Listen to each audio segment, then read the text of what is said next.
ससुराल की रीति एक कहानी। एक लड़की विवाह करके ससुराल में आई। घर में एक तो उसका पति था, एक सास थी और एक दादी सास थी। वहां आकर उस लड़की ने देखा कि दादी सास का बड़ा अपमान तिरस्कार हो रहा है। छोटी सास उसको ठोकर मार देती, गाली दे देती। यह देखकर उस लड़की को बड़ा बुरा लगा और दया भी आई। उसने विचार किया कि अगर मैं सास से कहूँ कि आप अपनी सास का तिरस्कार मत किया करो, तो वह कहेगी कल की छोकरी आकर मेरे को उपदेश देती है, गुरु बनती है। अतः उसने अपनी सास से कुछ नहीं कहा। उसने एक उपाय सोचा। वह रोज काम धंधा करके दादी सास के पास जाकर बैठ जाती और उसके पैर दबाती। जब वह वहाँ ज़्यादा जब बैठने लगी तो यह सास को सुहाया नहीं। एक दिन सास ने उससे पूछा कि बहू, वहाँ क्यों जा बैठी? लड़की ने कहा कि बोलो, काम बताओ। सास बोली कि काम क्या बताएं, तू वहाँ क्यों जा बैठी? लड़की बोली, मेरे पिताजी ने कहा था कि जवान लड़कों के साथ तो कभी बैठना ही नहीं, जवान लड़कियों के साथ भी कभी मत बैठना। जो घर में बड़े बूढ़े हों उनके पास बैठना, उनसे शिक्षा लेना। हमारे घर में सबसे बूढ़े यही हैं और किसके पास बैठूं? मेरे पिताजी ने कहा था कि वहाँ हमारे घर की रिवाज नहीं चलेगी, वहाँ तेरे ससुराल की रिवाज चलेगी।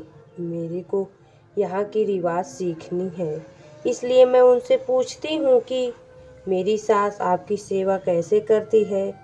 सास ने कहा कि बुढ़िया ने क्या कहा? वह बोली कि दादी जी कहती हैं कि यह मेरे को ठोकर नहीं मारे, गाली नहीं दे तो मैं सेवा ही मान लूँ। सास बोली कि क्या तू भी ऐसा ही करेगी?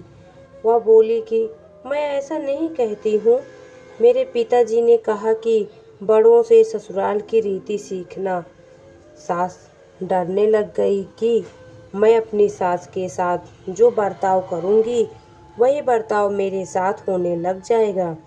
एक जगह कोने में ठीकरी इकट्ठी पड़ी थी। सास ने पूछा, बहू, ये ठीकरी क्यों इकट्ठी की है? लड़की ने कहा, आप दादी जी को ठीकरी में भोजन दिया करती हो, इसलिए मैंने पहले से जमा कर ली। तू मेरे को ठीकरी में भोजन कराएगी क्या? मेरे पिताजी ने कहा कि तेरे वहाँ की जो रीति चलेगी, या रीति थोड़ी ही है, फिर आप ठीकरी में क्यों देती हो? थाली कौन मांजे?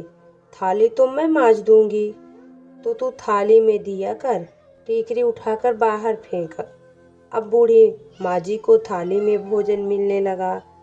सबको भोजन देने के बाद जो बाकी बचे वह खिचड़ी की खुरचन कंकड़ वाली दाल माँ जी को दे दी जाती थी। लड़की उसको हाथ में लाकर देखने लगी। सास ने पूछा, बहू, क्या देखती हो? मैं देखती हूँ कि बड़ों को भोजन कैसा दिया जाए। ऐसा भोजन देने की कोई रीत थोड़े ही है, तो फिर आप ऐसा भोजन क्यों देती हो? पहले भोजन कौन दे?